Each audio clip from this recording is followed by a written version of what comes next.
Bien, bonsoir à tout le monde. Je pourrais aussi faire de nombreux remerciements, bien sûr, aux organisateurs qui ont préparé cette soirée. Et moi aussi, je voudrais dédier tout particulièrement à Daniel cette soirée qui nous a réunis avec Jean et bien d'autres. Voilà, je voulais lui dire quand même. Ça l'embête, mais...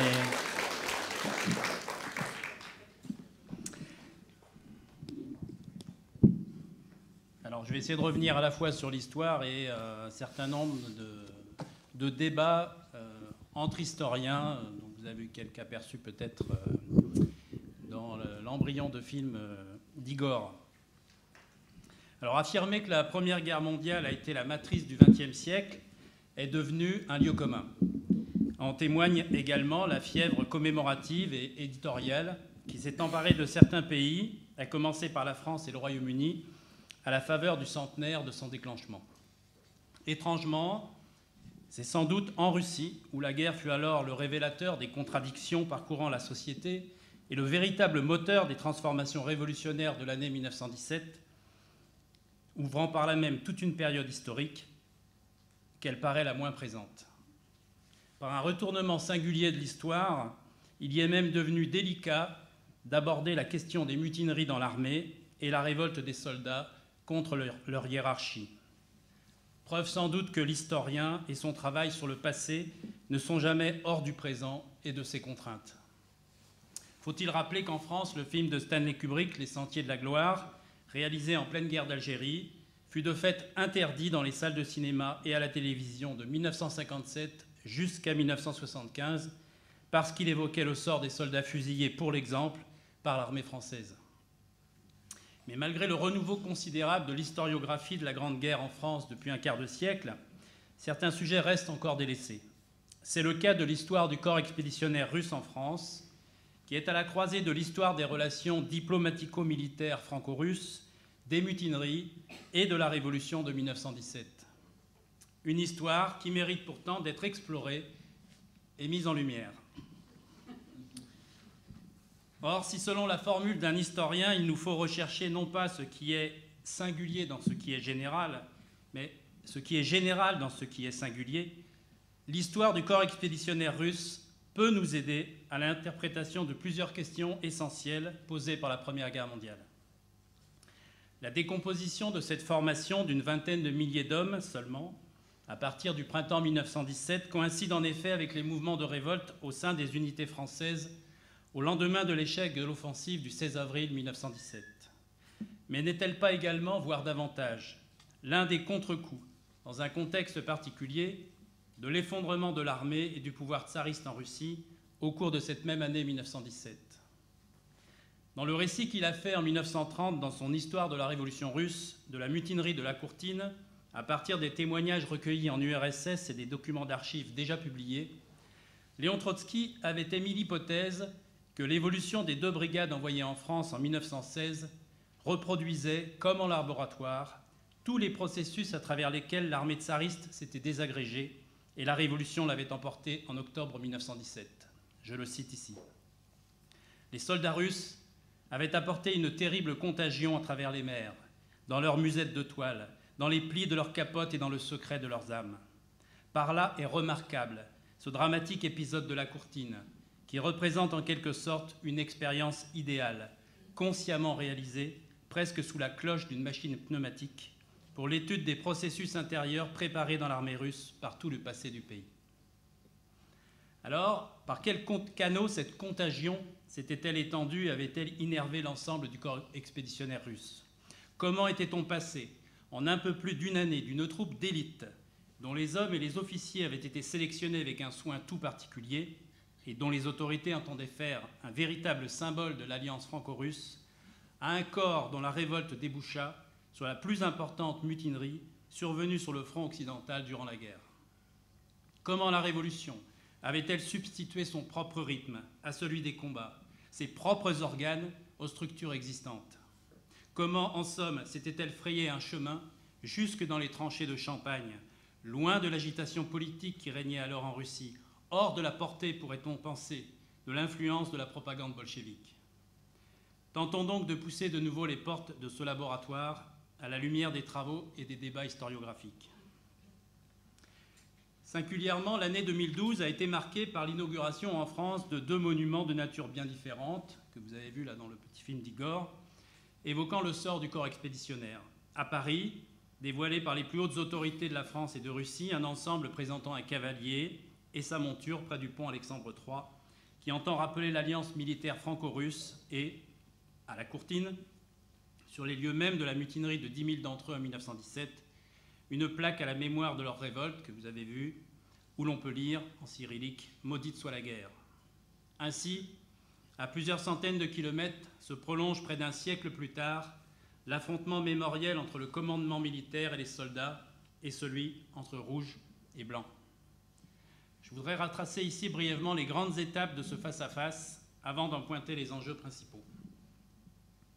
En France, tandis que l'arrivée des soldats russes avait fait l'objet d'une couverture très importante par la presse, leur révolte l'année suivante fut étouffée par la censure jusqu'à la fin de la guerre et durant une quinzaine d'années, y compris dans l'immense somme documentaire sur le conflit publiée par le ministère de la Guerre. Seul un court récit du jeune André Aubet, paru en 1920, semblait s'interroger sur le sort réservé à ces soldats mutinés, puis réprimés au camp de la Courtine. L'auteur avait appartenu à l'une des unités françaises chargées d'orchestrer la répression en septembre 1917, et il en gardait un souvenir amer. C'est encore par la littérature et une nouvelle d'Henri Barbus que l'histoire de ces unités refit surface, mais sans suite. Son auteur était devenu depuis l'après-guerre un compagnon de route du Parti communiste et un soutien de l'URSS. C'est d'ailleurs à la faveur d'un voyage dans ce pays qu'il avait pu s'entretenir avec plusieurs anciens soldats du corps expéditionnaire, dont vraisemblablement Afanassi Globa, le dernier dirigeant du comité des soldats mutinés au camp de la Courtine. En Russie, et malgré le grand tumulte de la guerre civile, la mémoire des soldats de l'ancien corps expéditionnaire était alors encore vivace. Mikhail Nikolaïevitch Pokrovski, porte-drapeau de l'école des historiens soviétiques sur la Grande Guerre, fut à l'origine de la publication de nombreux volumes de documents d'archives diplomatiques et militaires. Il fut également à l'initiative d'un des ouvrages publiés au début des années 20 en Union soviétique sur l'histoire de ce corps expéditionnaire. La revue des archives centrales publia à son tour de nombreux documents et des lettres de soldats. Une association, enfin, des anciens soldats avait été mise sur pied. L'émigration blanche ne fut pas en reste. Sous l'impulsion de 2 officiers de haut rang, Nikolai Golovin et surtout Yuri Danilov, un tableau d'ensemble fut dressé dans lequel l'histoire des unités ayant combattu en France ne tenait qu'une place modeste. Mais était exprimée la volonté de réhabiliter le commandement et d'apporter des réponses à la question de la décomposition de l'armée en 1917. D'autres ouvrages, dont ceux du général Dénikine, sont à placer dans la même perspective. Exemplaire est également l'éclairage donné par l'émigration blanche à l'histoire du corps expéditionnaire. Là aussi, on veut y voir un miroir de la société russe. Pour l'essentiel, les causes de l'effondrement de ces unités, et donc de l'armée tout entière, ne sont pas à rechercher à l'intérieur, au sein même de la troupe ou de ses relations avec les officiers, mais dans des facteurs exogènes, dans l'introduction de l'extérieur de corps étrangers entraînant la gangrène générale. Une vision pathologique, en somme, de la Révolution et de ses agents, qui trouve encore aujourd'hui ses partisans, en particulier à travers l'association du souvenir du corps expéditionnaire russe en France. C'est une même hostilité, non dissimulée envers la Révolution russe, qui animait Pierre Poitevin, le premier à avoir publié en France un ouvrage de référence et documenté sur cette question. Un critique contemporain avait écrit à son propos qu'il s'agissait d'un plaidoyer pro domo de l'état-major français. Édité en effet au lendemain de la mort du général Comby, l'ancien commandant militaire en charge de la répression de la mutinerie de l'été 1917, l'ouvrage faisait la place belle aux autorités françaises et au commandement russe. Il n'était pas non plus exempt des poncifs sur le caractère supposé naïf, voire primitif du soldat russe et sur l'alcoolisme de celui-ci, donné comme facteur de l'effondrement de la discipline au printemps 1917. Mais il eut au moins le mérite de publier un certain nombre de documents et de sortir enfin cette histoire du secret dans lequel elle avait été largement tenue jusque-là. En URSS, la Deuxième Guerre mondiale ayant mis bien d'autres thèmes à l'honneur, il fallut attendre les années 60 pour que les auteurs se penchent de nouveau sur cette question. La présence à la tête du ministère de la Défense du maréchal Malinowski, le plus célèbre ancien soldat du corps expéditionnaire, n'étant certainement pas étranger à ces publications. Lui-même ne fera publier en revanche qu'après sa mort, et sous la forme romancée, son propre récit des événements. Un récit dans lequel il se garda bien de rappeler que lui-même avait réintégré les unités combattantes sous commandement français et qu'il avait longtemps refusé tout rapatriement en Russie. Mais malgré quelques travaux prometteurs et une certaine mémoire militante, cette histoire est restée durant plusieurs décennies une sorte d'angle mort historiographique.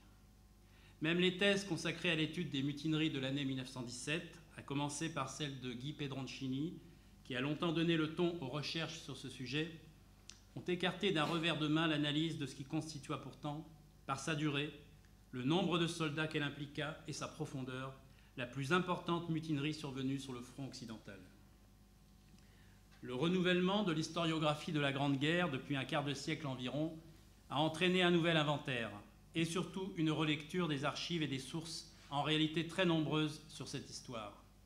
La littérature, le théâtre et les documentaristes y ont également trouvé très récemment une matière féconde. Mes propres travaux depuis une vingtaine d'années, basés notamment sur le courrier des soldats, ont montré, je pense, à quel point les deux mémoires entretenues depuis des décennies par les Blancs et par les Rouges demeurent vivaces, mais si antagonistes qu'elles ne peuvent être réconciliées. À ce stade, les principaux points de friction restent nombreux. Ils portent en particulier sur une série de questions. Quel a été le rôle de l'immigration russe sur les deux brigades du corps expéditionnaire? Quelle fut l'attitude du corps des officiers? Et était-il en mesure de s'opposer au processus de décomposition des troupes? Celle-ci fut-elle le produit de l'action dissolvante de quelques meneurs, ou l'apparition de ceux-ci fut-elle au contraire l'expression d'un mécanisme parvenu à son terme? Cette révolte s'explique-t-elle en somme par des facteurs endogènes ou par l'action de force qui lui était extérieure et par conséquent étrangère? Alors tirons quelques fils de cette histoire à travers une série de questions récurrentes. D'abord, pourquoi un corps expéditionnaire russe en France? Après un an et demi de guerre, les armées alliées sur le front ouest étaient déjà exsangues en raison de pertes effroyables et du prolongement d'une guerre envisagée et préparée pour être courte. La France ayant déjà fait appel par anticipation aux classes les plus jeunes et puisé pour le combat comme pour la production dans les forces vives de son empire colonial, l'idée naquit, entre guillemets, naturellement, ce sont les officiers français qui parlent, parmi le gouvernement et le commandement militaire, de faire appel à ce qu'ils appelaient le réservoir humain russe.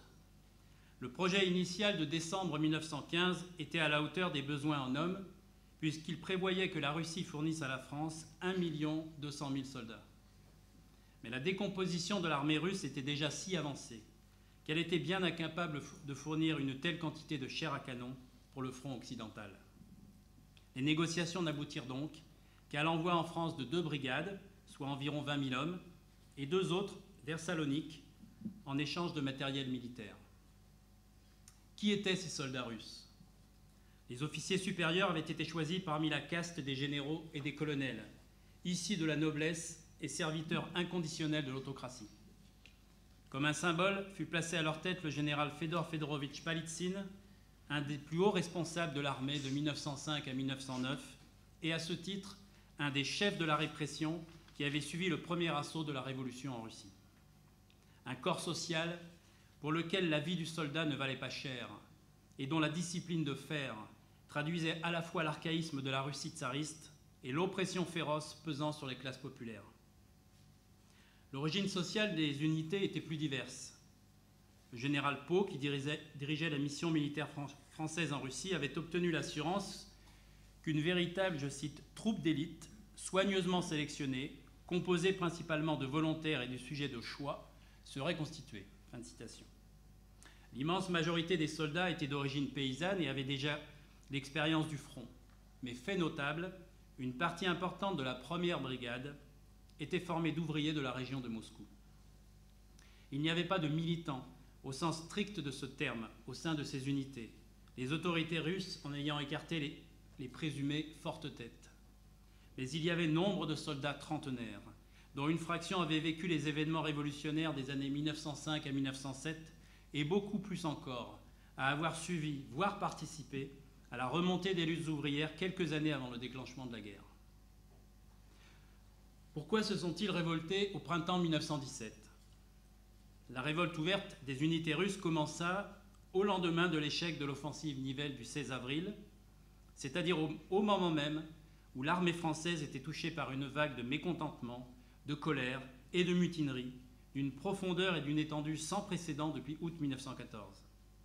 Leur exigence de rapatriement était donc un élément, parmi d'autres, de la décomposition des armées. Et c'est d'ailleurs la crainte de la contagion aux unités françaises qui explique en grande partie l'éloignement des deux brigades à plusieurs centaines de kilomètres du front au camp de la Courtine.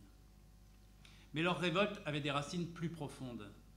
La Révolution creusait son sillon à l'intérieur des deux brigades d'une façon fort semblable à ce qui se passait à plusieurs milliers de kilomètres. Pour les hommes du rang, la première expression de l'indignation et de la volonté de ne plus subir fut le rejet du corps des officiers qui les encadraient, à commencer par le haut commandement, qui était l'expression directe du pouvoir tsariste. Il était inévitable que leur révolte s'en prenne à la discipline et au mépris dont ils avaient été les victimes, qui n'était que la transposition sous l'uniforme de la morgue des seigneurs, des barines envers le peuple. Les châtiments corporels en étaient une autre expression. La Révolution, les soldats la prirent par la rumeur, voire des contacts avec des soldats français que le pouvoir du tsar avait mis à bas en Russie. Ils apprirent que le pouvoir du tsar avait été mis à bas en Russie. Les informations officielles parvenaient au compte-gouttes et par le prisme de ces mêmes officiers qui les avaient commandés depuis des mois au nom du tsar et de la Sainte Russie. Dans les semaines qui suivirent l'annonce du renversement de l'autocratie, la majorité des soldats accordaient leur confiance au nouveau gouvernement. L'adoption de l'ordre numéro 1 par le soviet de Pétrograd, qui leur fut communiqué peu après, semblait confirmer que la Révolution accomplissait son œuvre salvatrice. La mesure la plus significative de ce texte était l'abolition des formules traditionnelles de salut entre les officiers et la troupe. Désormais, hors du service, les soldats pouvaient jouir de leur plein droit. Le garde-à-vous au passage d'un supérieur, le salut militaire obligatoire, les formules décernées aux officiers, votre excellence ou votre noblesse, qui étaient autant de signes de l'oppression sociale, ainsi que le tutoiement, et enfin les châtiments corporels, ainsi que tous les mauvais traitements furent bannis. Un soldat écrit « Depuis ce jour, où fut annoncée la chute du tsar, nous ne cessons d'apprendre du nouveau. Égalité pour tous les généraux et les soldats. Tous seront désormais des messieurs. Plus de tutoiement. Ah, crois bien que cela ne va pas leur plaire, surtout à ces vieux officiers qui ont pu jusqu'à présent nous fouetter jusqu'au sang à coups de verge. » Oui, les soldats s'emparèrent de l'ordre numéro 1 pour créer leur propre comité, des soviets, à la grande frayeur des autorités françaises. D'autant plus qu'en avril, plusieurs décidèrent que l'offensive de printemps serait la dernière à laquelle les unités du corps expéditionnaire participeraient. Au lendemain de son échec sanglant, au cours desquels les deux brigades perdirent plusieurs milliers d'hommes, en quelques jours, l'autorité des officiers fut définitivement jetée à bas. Après avoir publiquement conspué leur commandement et manifesté le 1er mai 1917, comme le raconte notamment le père de Jean dans son journal, elles furent déplacées une première fois dans les Vosges, puis au camp de la Courtine, au cours du mois de juin 1917. À cette date, le gouvernement issu de la Révolution de février bénéficiait encore d'un crédit important auprès des soldats. Mais un ordre ne fut jamais approuvé ni même suivi par ces hommes, celui exigeant leur désarmement et leur soumission aux officiers. Les soldats refusaient d'obéir à ces officiers tsaristes devenus soudainement de fervents partisans des réformes. Si les soldats avaient encore confiance en Kerensky, celui-ci plaçait la sienne dans les cadres de l'armée tsariste. Et en reprenant les buts de guerre de l'autocratie, Kerensky était contraint de restaurer l'instrument de ses buts, c'est-à-dire ce même appareil d'État et donc le même corps des officiers. C'est cela qui entraîna son propre discrédit auprès de la troupe. Quels étaient les liens entre les membres du corps expéditionnaire et la Russie ou les militants révolutionnaires ?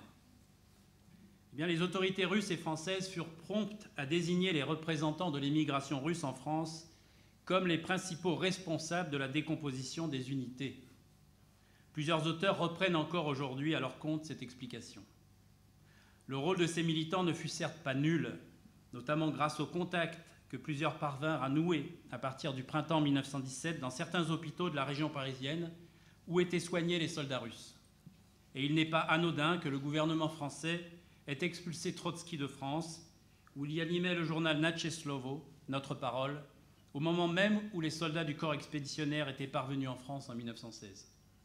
Mais ces contacts ne furent qu'un facteur parmi d'autres et faisaient en outre l'objet d'une surveillance très étroite des services de police français et russes. Et dans la plupart des cas, c'est la presse officielle du haut commandement russe, puis le gouvernement provisoire, par ses ordres lus aux soldats, qui, malgré eux, firent le plus de propagande en faveur des forces révolutionnaires qui continuaient à lutter contre la guerre, en les désignant comme les adversaires du commandement militaire, comme des partisans acharnés de la paix. Ils devenaient de plus en plus populaires auprès des soldats. Ces unités portaient en effet déjà en elles-mêmes les ferments de leur décomposition. Elles étaient faites des mêmes couches sociales. Ces membres avaient les mêmes aspirations profondes à la paix, à un changement de régime général dans leur pays. Ils partageaient la même aversion pour le corps des officiers supérieurs et pour ceux qui s'en faisaient les serviteurs. Pour citer de nouveau Trotsky, tous ces soldats avaient apporté une terrible contagion à travers les mers, dans leurs musettes de toile, dans les plis de leurs capotes et dans le secret de leurs âmes. Alors que s'est-il passé durant l'été 1917 au camp de la Courtine? Loin de l'effervescence de la Russie, les soldats du corps expéditionnaire vécurent une expérience en tout point exceptionnelle. Pendant 3 mois, de juin à septembre 1917, une partie d'entre eux, réunis avec leurs armes au camp de la Courtine, refusèrent de se rendre et de se soumettre aux ordres du gouvernement provisoire. Bien plus, ils renvoyèrent leurs officiers et s'organisèrent autour de leur comité.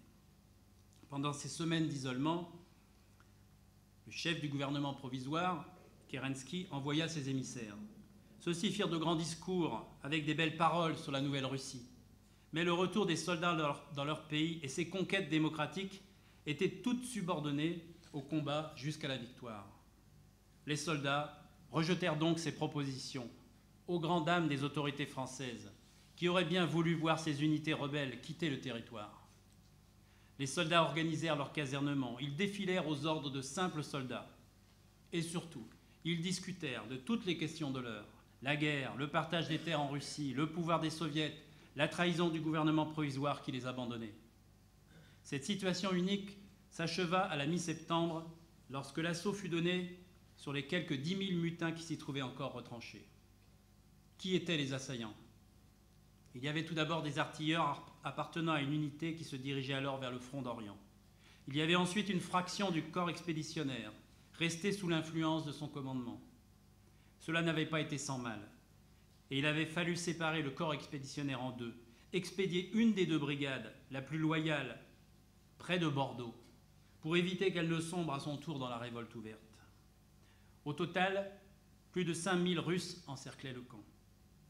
L'assaut fut donc une véritable opération militaire, avec canons, mitrailleuses et mouvements de troupes soigneusement préparés. Ainsi, une mini-guerre civile se déroulait à plusieurs milliers de kilomètres de Petrograd, au moment même où, à l'été 1917, les forces de la Révolution et de la contre-révolution s'y opposaient violemment. Quel a été le rôle de l'armée et du gouvernement français dans la répression? Bien, dans ce combat armé, le rôle des autorités françaises fut prépondérant, malgré la volonté affirmée par le gouvernement de ne pas intervenir dans les affaires russes. Pendant plusieurs semaines, le gouvernement n'eut de cesse d'exiger de Kerensky une solution définitive à la révolte. Mais il était le donneur d'ordre. L'armée française fournit par ailleurs une aide matérielle importante à la préparation de l'assaut. Elle mobilisa enfin 5 000 soldats, formant un 2e cordon autour du camp de la Courtine, au cas où les unités russes échoueraient dans leur tâche. Les soldats russes d'ailleurs ne s'y trompèrent pas, comme leur correspondance en témoigne. Le gouvernement français avait bien permis le bain de sang et les avait trahis à son tour. Que devinrent les soldats russes au lendemain de cette répression de septembre 1917? Plusieurs semaines après la reddition des mutins, c'est encore le gouvernement français qui prit les choses en main. Il était hors de question que se reproduisent d'une façon ou d'une autre pour lui des événements de même nature que ceux qui s'étaient déroulés à grande échelle à la Courtine. Il fut bien proposé aux soldats de retourner sur le front, mais sous réserve d'accepter de dissoudre l'ensemble des comités de soldats, de se soumettre sans condition à leurs officiers, comme au commandement français. C'est ainsi que fut constituée une légion des volontaires, d'à peine quelques centaines de membres, et qui, pour une fraction d'entre eux, n'attendaient d'ailleurs que le moment propice pour y régler leurs comptes avec leurs officiers. Ils combattront jusqu'à l'armistice du 11 novembre 1918, en étant à cette date la dernière unité russe engagée dans la guerre. Dans cette troupe seront recrutés ultérieurement une partie des hommes qui formeront un bataillon engagé du côté des armées blanches, en Russie même. Mais la presque totalité des hommes refusèrent de se soumettre ainsi. Les 2/3 environ des effectifs, soit environ 15 000 hommes, furent donc incorporés par petits groupes, dispersés et placés sous une étroite surveillance dans des compagnies dites de travailleurs volontaires. Ils effectueront ainsi pendant plus de 2 ans des travaux de terrassement, dans des cimenteries, de la coupe de bois et bien d'autres encore, loin le plus souvent de la zone du front, c'est-à-dire de tout contact avec les soldats français. Quant aux hommes qui refusèrent également de devenir, comme le dit l'un d'eux, les vidangeurs des Français, soit 5 000 hommes environ, ils furent déportés en Algérie, dans des compagnies de travail forcé ou dans des camps disciplinaires. Le rapatriement des anciens soldats de ce corps expéditionnaire n'interviendra qu'en 1919 et 1920, après un accord avec le pouvoir bolchevique qui exigeait ce retour depuis octobre 1917. Alors de quoi l'histoire du corps expéditionnaire, enfin, est-elle le miroir? Au printemps 1917, les soldats du corps expéditionnaire n'étaient pas des bolcheviks, des maximalistes, comme on l'écrivait alors couramment. Comment d'ailleurs aurait-il pu l'être, alors qu'en Russie même, ce courant était encore très minoritaire? Le gouvernement provisoire et Kerensky disposaient d'un crédit important. Ils avaient la confiance de la troupe. Celle-ci, du moins, plaçait ses espoirs dans les mesures attendues du nouveau pouvoir. Mais celui-ci perdit très vite ce soutien. Il le perdit d'abord et avant tout parce qu'il maintint telle quelle la structure du commandement et les officiers que la troupe haïssait par-dessus tout. À l'exception d'un nouveau général, les soldats furent sommés d'obéir sans murmure au cadre de l'armée tsariste. Là-dessus, les soldats demeurèrent intransigeants. À quoi alors cette révolution si elle ne donnait pas une dignité aux soldats qui risquaient leur vie à chaque instant? Dans la guerre civile qui ensanglanta la Russie, la quasi-totalité des officiers supérieurs de l'ancien corps expéditionnaire s'engagèrent dans les armées blanches. Cet engagement n'était-il pas la confirmation et le prolongement de cette opposition entre les hommes du rang et leur chef apparu au printemps 1917? Au-delà du rejet du corps des officiers, qui était l'expression d'une révolte sociale, les soldats exprimaient avant tout leur désir de paix. Ils ne comprenaient pas pourquoi la Russie devait rester en guerre, puisque le régime du tsar avait été abattu. Et eux-mêmes n'attendaient qu'une chose: retourner dans leur pays, revoir leurs proches et jouir des conquêtes de la Révolution. La Révolution d'octobre, survenant après la répression de la mutinerie et la mise en place des compagnies de travail, fut accueillie avec un enthousiasme général parmi la troupe. Mais ce n'est pas seulement ce sentiment d'être en quelque sorte vengé qui prévalait. Dans leur courrier, les soldats expriment une adhésion aux idées mêmes de la Révolution. Le pouvoir aux travailleurs, l'égalité, l'entente entre les peuples. Prisonniers, otages, comme ils l'écrivaient eux-mêmes, de l'impérialisme, ils jugeaient avec une grande justesse la responsabilité du gouvernement français, de la France bourgeoise, comme ils écrivent dans leur situation. Pendant la guerre civile qui s'ouvre dès le printemps 1918, ils soutiennent dans leur immense majorité le gouvernement qu'ils appellent de Lénine et Trotsky, les rouges contre les blancs, la révolution face à la contre-révolution. Quand ils pourront enfin obtenir leur rapatriement, seules quelques centaines demanderont à ne pas être rapatriés dans les territoires sous contrôle soviétique, malgré 2 ou 3 années d'une propagande systématique menée par les représentants de l'ancien pouvoir tsariste ou de Kerensky, épaulés par les autorités françaises. Que nous dit également l'histoire du corps expéditionnaire sur les mutineries? La façon dont les autorités françaises ont isolé le contingent russe à partir du mois d'avril 1917 montre bien la contagion possible, pour reprendre le vocabulaire en usage dans les sphères dirigeantes, qui existait alors entre les soldats russes et français. Sans pouvoir se comprendre par la langue, ceux-ci auraient pu facilement communiquer leur rejet de la guerre et de leurs officiers. Quant à l'existence de soviets, elle ne nécessitait pas de traducteur pour exprimer son caractère révolutionnaire. Mais contrairement à ce qui s'est passé dans les unités françaises, la révolte a été presque générale dans les troupes russes. On peut émettre l'hypothèse que les événements de Russie, réels ou imaginés, leur servaient de guide et leur donner la détermination nécessaire. Personne, évidemment, ne peut dire si les mutineries dans l'armée française étaient d'une profondeur telle qu'elles auraient pu se traduire par une remise en cause du pouvoir et déboucher sur une situation révolutionnaire. Mais les dirigeants français avaient en tout cas compris le rôle qu'auraient pu jouer dans ce sens, même indirectement, les soldats du corps expéditionnaire. Et cela n'a pas de sens de répéter, comme la majorité des historiens, que les mutineries en France n'étaient pas politiques, voire qu'elles ne remettaient même pas en cause la guerre elle-même. À ce compte-là, les manifestations de femmes à Paris au printemps 1789 ou à Pétrograd en février 1917 ne devraient pas davantage être qualifiées de politiques, puisqu'elles ne contestaient en apparence que la vie chère et les spéculateurs. Selon une formule célèbre, la politique, les soldats commencent en effet, la plupart du temps, à la faire simplement avec leurs pieds. C'est graduellement, à la suite des leçons qu'ils ont tirées de l'attitude des uns et des autres à leur égard, que les soldats du corps expéditionnaire sont passés d'un soutien au gouvernement provisoire à son rejet total, puis ont basculé dans le camp des bolcheviks. Enfin, que nous dit cette histoire sur la révolution russe? Cette mutinerie d'une ampleur sans équivalent sur le front occidental pendant la guerre nous apporte une série de réponses, je crois, à tous les détracteurs de cette révolution. Elle montre notamment par l'examen de la correspondance de la troupe et des officiers qu'il s'agissait d'un mouvement extrêmement profond, touchant unité après unité, homme après homme, la totalité de la troupe. Les autorités eurent beau désigner les meneurs, responsables de la décomposition de la discipline, les arrêter, celle-ci ne fut jamais rétablie.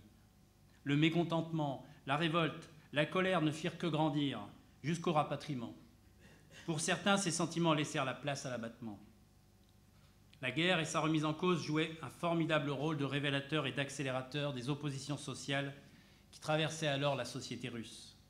Nul ne pouvait plus exiger du soldat russe qu'il sacrifiât sa vie pour un régime et des officiers qu'il haïssait.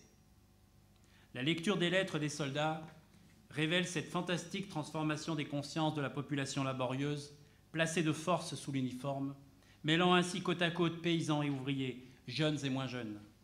Malgré la répression, la dispersion des unités en multiples détachements, la déportation de milliers d'hommes en Algérie, l'enfermement fréquent des hommes désignés comme agitateurs ou comme meneurs, la propagande contre-révolutionnaire incessante qu'ils subissaient, les anciens soldats du corps expéditionnaire étaient devenus des défenseurs déterminés de la Révolution d'octobre. Voilà.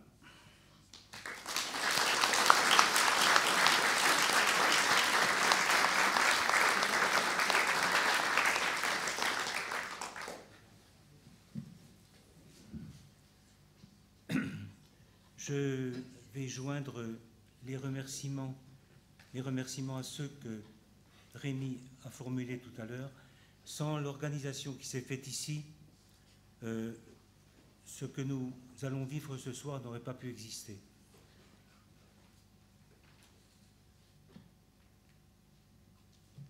Ce soir, je vais vous parler de certains aspects, de deux aspects du journal de Stéphane. Le premier, il s'agit de quelques phrases qui ne sont pas explicites et devant lesquelles je suis passé quelquefois au cours de la traduction et au cours des lectures que j'ai pu faire tout à l'heure, que j'ai pu faire par la suite, des phrases qui pour moi n'avaient pas une signification telle que je puisse m'y arrêter. Et puis, le deuxième passage auquel je vais m'arrêter, c'est celui au contraire d'un long texte dans lequel j'ai fait quelques coupures. Il se trouve que la lecture que je vais faire ce soir, je l'ai replacée dans l'ensemble du journal, ce qui m'a amené à faire un certain nombre d'accélérations, à faire des raccourcis, et j'espère que je vais parvenir à quelque chose. Vous me pardonnerez, je suis pour l'instant un petit peu dans une phase de panique que je connais toujours. Et voilà. Le journal de Stéphane commence, lorsque Stéphane commence, pardon, décidément je ne vais pas y arriver. Lorsque les soldats russes commencent leur voyage, le 30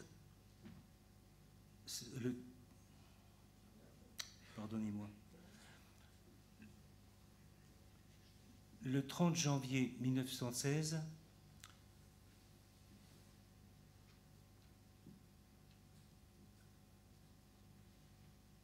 ils partent de la ville de Samara, actuellement Koïbitchev.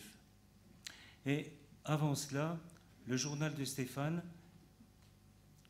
dans les premières phrases de son journal, il écrit ceci. Le 29 décembre 1915, l'ordre est arrivé à Saratov, au 90e, 91e et 92e bataillon, de désigner 2 compagnies faites à partir des meilleurs hommes pour participer à la formation d'un nouveau régiment nommé 2e régiment spécial, en vue d'un départ pour la France. Ce jour-là, on nous a désignés, mais beaucoup étaient volontaires pour partir à l'étranger et faire un voyage autour du monde. Le voyage va durer 72 jours. Il commence par la Sibérie et lorsque les soldats russes arrivent au port de Dairen, actuellement Tallinn, le bateau qui les attend s'appelle l'Himalaya. Dans un premier temps, Stéphane est dans l'admiration de tout ce qui représente pour lui une technologie qu'il ne connaît pas. Et la description qu'il fait de ce bateau, de ce qu'il découvre, est plutôt élogieuse. Il ne se rend pas compte, en écrivant cela, que le bateau est surchargé et que les qualités qu'il lui prête ne sont pas celles qu'il découvrira par la suite. Compte tenu de la surcharge que ce bateau connaît, on peut se demander si véritablement il va pouvoir s'organiser quelque chose. Et pourtant, dans la partie du pont qui est considérée comme la partie privilégiée, ce qui est organisé, à savoir les maniements d'armes, les cérémonies religieuses, les spectacles, montre qu'en dépit des contraintes matérielles, il n'y a pas simplement, bien sûr, la discipline dont Rémi parlait tout à l'heure et dont on sait à quel point elle était oppressive, brutale et humiliante. En dépit de cela, quand on songe qu'à côté du maniement d'armes et des cérémonies religieuses, il y a aussi des spectacles, et ces spectacles montrent à la fois les préoccupations que les soldats russes ont dans le domaine culturel, parce qu'il y a bien sûr les chants, on peut se douter, on peut même penser dans un certain moment qu'il y avait surtout cela, mais il y a aussi des scénettes. Un jour, par exemple, il se joue, et Stéphane utilise ce terme, un vaudeville. Il y a des soldats qui lisent, nombreux, dit Stéphane. Il y a des jeux qui s'organisent, des échecs, les dames. Et lorsqu'on met cela en face de ce qui sera dit des soldats lorsqu'ils seront à la courtine, ce que disait Rémi tout à l'heure à propos de leur ignorance supposée, à propos du fait qu'on les considérait finalement comme des personnes extrêmement malléables, il montre dans l'organisation de ces spectacles une inventivité dont nous aurons tout à la fin un exemple. Stéphane n'oublie pas de parler quand même des misères. Elles sont en relation avec le manque d'hygiène. Elles sont en relation avec, bien sûr, le manque de place. Et pourtant, à aucun moment, ce qu'il écrit ne peut laisser supposer qu'il y a eu ce que l'on est tenté d'appeler peut-être un peu facilement la promiscuité. Lorsque, dans les conditions d'espace qui sont les leurs, dans les conditions de temps aussi, dans la vie qui est organisée, il y a à la fois des contraintes qui sont en lien avec la discipline, mais il y a aussi de longues périodes pendant lesquelles les soldats n'ont rien à faire. Derrière cette oisiveté, il y a quelque chose à quoi je n'ai personnellement pas accordé beaucoup d'importance, à savoir toutes les conversations qui ont pu avoir lieu et qui tenaient au fait que ces soldats avaient quelque chose à dire et qu'ils disposaient de toutes les conditions qui permettaient d'avoir, c'est difficilement évaluable, toutes les conversations qui sont faites entre eux et qui ont trouvé leur traduction dans les soldats qui se parlaient s'apprenaient quelque chose. Lorsqu'ils ont parlé et de leur vie avant la période militaire, lorsqu'ils ont parlé de ce qu'ils étaient en train de vivre, ils ont constaté des similitudes, à savoir que dans cette Russie de Nicolas le Sanglant, entre la vie qui avait été la leur et celle qu'ils venaient en train de partager sur le bateau, il y avait quelque chose qui finalement était de la même essence. Dans ces conversations, on ne peut douter qu'ils ont aussi parlé de cette révolution de 1915 et de la façon dont elle a été matée. Donc, au travers de cette expérience de la vie dans un bateau, au travers de tout ce qu'ils ont vécu par la suite, à savoir la formation militaire à Mailly, le défilé militaire, la montée au front, sans que les engagements auxquels ils ont participé se soient révélés très très importants. C'était une première étape en direction de ce qu'ils allaient connaître par la suite. Même le défilé militaire à Paris, qui, derrière la frivolité apparente, leur a probablement appris quelque chose. En disant cela, je pense par exemple à un texte de Proust qui entend un jour un soldat français qui, voyant aux terrasses des gens qui sont dans quelque chose qui ne ressemble pas du tout à ce qu'il connaît lui-même, dit « On ne dirait pas que c'est la guerre ici ». Et je suis certain que pour ce qui est des soldats russes, derrière ce qu'ils ont vécu, avec quelquefois une sorte de plaisir un peu enfantin, il y avait indiscutablement quelque chose qui leur faisait penser que décidément le sort que les gens vivaient dans cette guerre n'était pas le même partout. Voilà, donc ces conversations muettes, parce que Stéphane n'y fait pas du tout allusion, c'est au lecteur de se dire que dans le temps dont disposent les soldats, il n'est pas possible qu'il n'ait parlé que de choses futiles.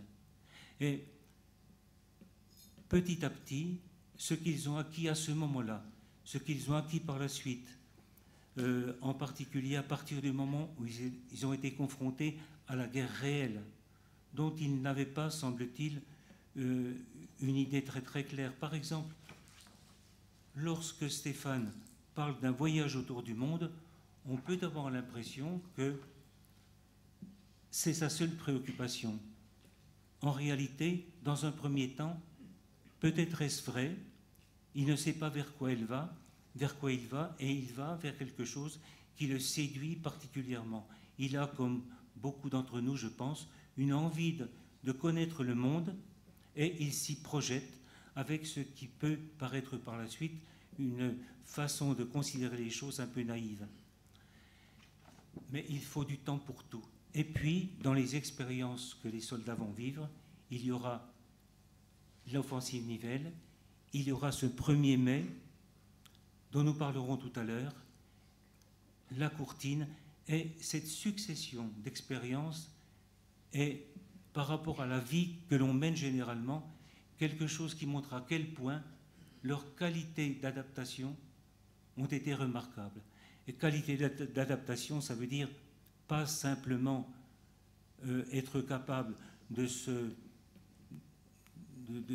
s'énerver, pas être capable de faire des choses sous le signe de on se met en colère et après on s'arrête, mais quelque chose qui a montré à quel point, en particulier à Courtine, ils étaient capables d'une intelligence collective, ils étaient capables aussi dans les qualités morales qu'il aura fallu montrer, dans quelque chose qui n'était pas simplement de l'obstination, mais qui est quelque chose d'un mouvement particulièrement réfléchi, qui leur a permis d'aller jusqu'au bout et de ne pas céder.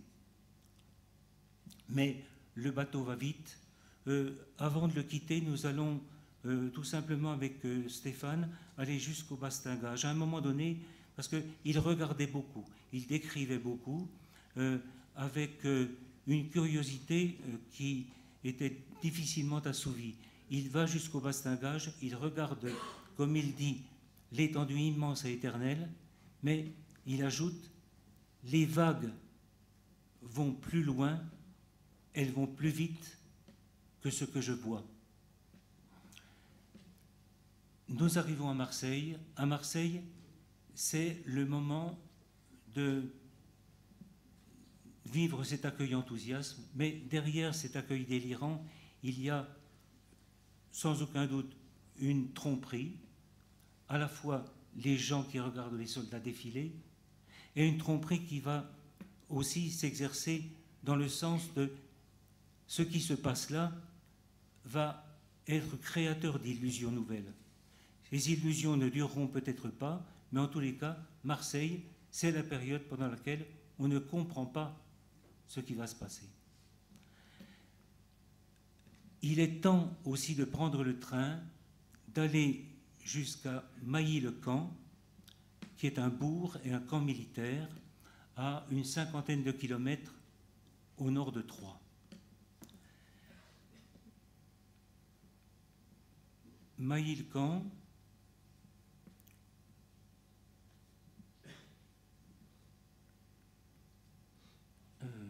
pardonnez-moi, j'ai un petit trou. J'en aurai d'autres probablement. Non,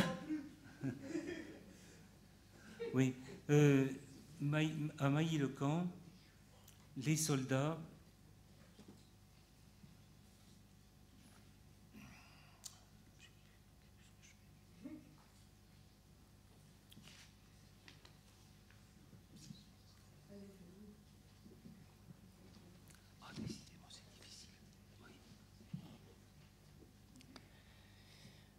dans les champs, bordés de façon presque ininterrompue par des haies d'arbres, auprès du petit ruisseau qui coule à côté du camp, en l'absence presque complète d'hommes, avec ses deux églises, ses seules femmes, ses seuls enfants et sa vie à l'ancienne, Mailly ressemble à un monastère de femmes. Mais on y découvre une grande brasserie et une grande maison jaune qui se dresse non loin sur le côté gauche du bourg et dans laquelle on trouve consolation et réjouissance pour tout ce qui est militaire. Profitant du temps libre, les soldats et les sous-officiers se reposent et se promènent dans les rues.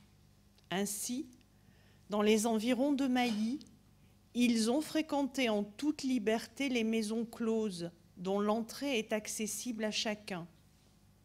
D'une façon générale, ce n'est pas naturel pour un homme russe. Il n'est pas encore habitué à maîtriser ça de façon raisonnable.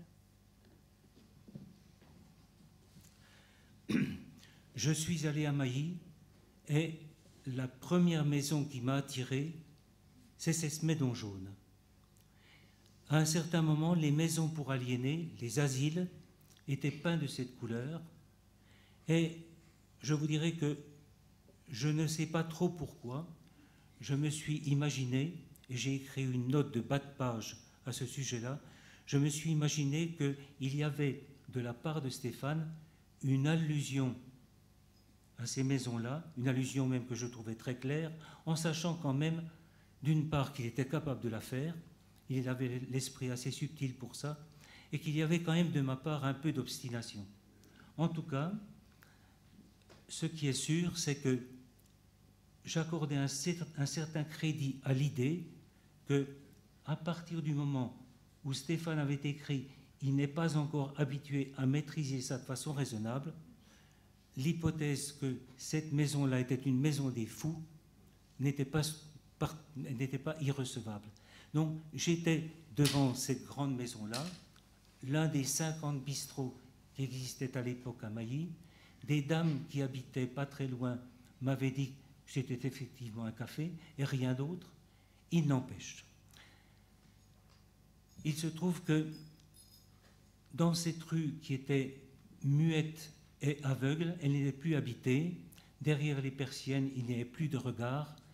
J'ai continué jusqu'à un endroit que j'avais repéré, si je peux dire les choses ainsi, sur une carte postale que j'avais amenée.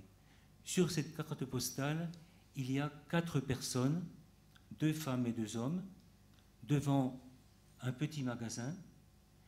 Une 5e personne, un petit gamin en habit noir, avec des jambes grêles, et ce petit gamin marche pas très loin d'un soldat qui est le premier d'un ensemble de soldats.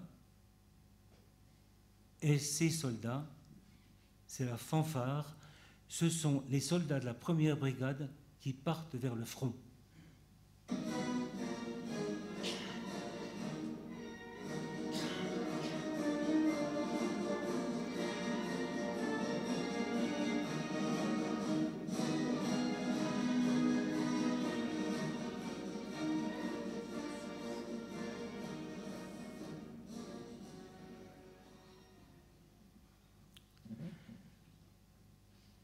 C'est la fanfare, c'est l'une des fanfares préférées. Igor Maïboroda m'a envoyé cette musique.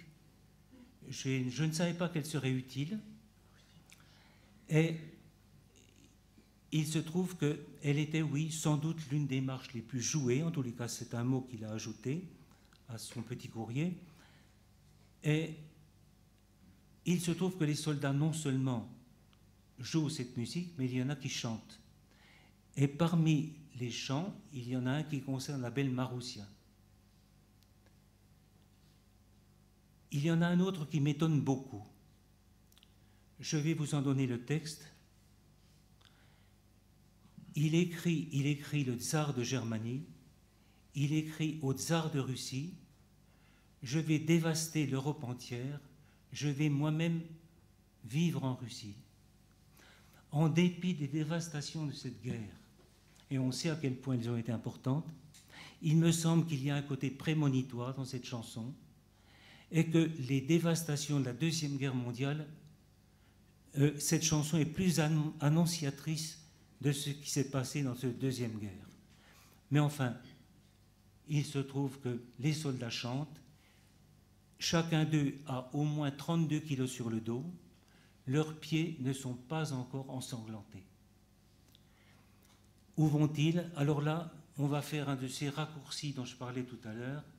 Je ne peux malheureusement pas m'en passer, parce que le journal est très long. Tout à l'heure, le voyage, le 5e du journal. Donc, les soldats vont tout de suite vers Brimont. Lorsque je suis allé à Brimont, je me suis arrêté près de l'école et je suis parti en direction du fort qui était la tâche assignée à la 1e brigade. Elle disposait de 6 heures pour le prendre. Alors Brimont, c'est un village qui se trouve à une 12aine de kilomètres au nord de Reims. Je suis passé par Courcy auparavant, voyage proche, mais lorsque je suis monté en direction du fort, je me suis dit, sachant quand même que le four existait, on ne le voit plus. C'est-à-dire que les conditions de l'oubli de son existence étaient créées puisqu'il est actuellement recouvert par une frondaison extrêmement importante. Pour découvrir le fort, il faut passer par la route proche, arriver devant la grille, solidement cadenassée, et je me suis dit, les mauvais jours, ça doit encore gueuler là-dedans.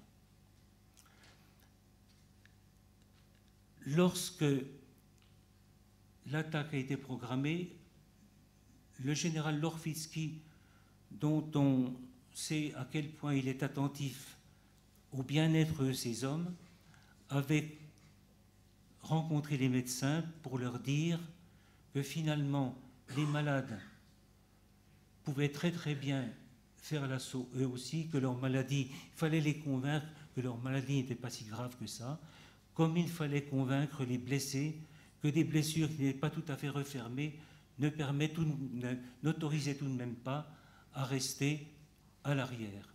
Donc c'est la première brigade presque au complet qui monte à l'assaut. 3 jours, infructueux, et lorsqu'ils sont retirés, Stéphane écrit tout simplement « Nous étions très peu nombreux à cause des tués, blessés et commotionnés ». Et c'est cette phrase dont je vous disais tout à l'heure, on peut très bien passer à côté. Et qu'est-ce que ça me paraît représenter? Lorsque les soldats lorsqu'il y a eu l'appel, chaque fois qu'il n'était pas répondu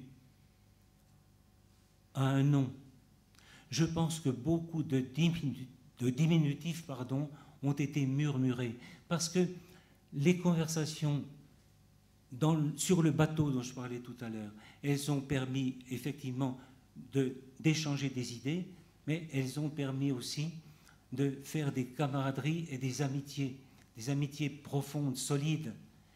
Donc, à un certain moment, l'appel terminé, nous pouvons penser que chaque soldat, pendant un temps, est comme rentré en lui-même et est devenu probablement pendant un temps aussi incapable peut-être de parler avec ses voisins parce qu'il se trouvait seul, peut-être même incapable de regarder à côté de lui.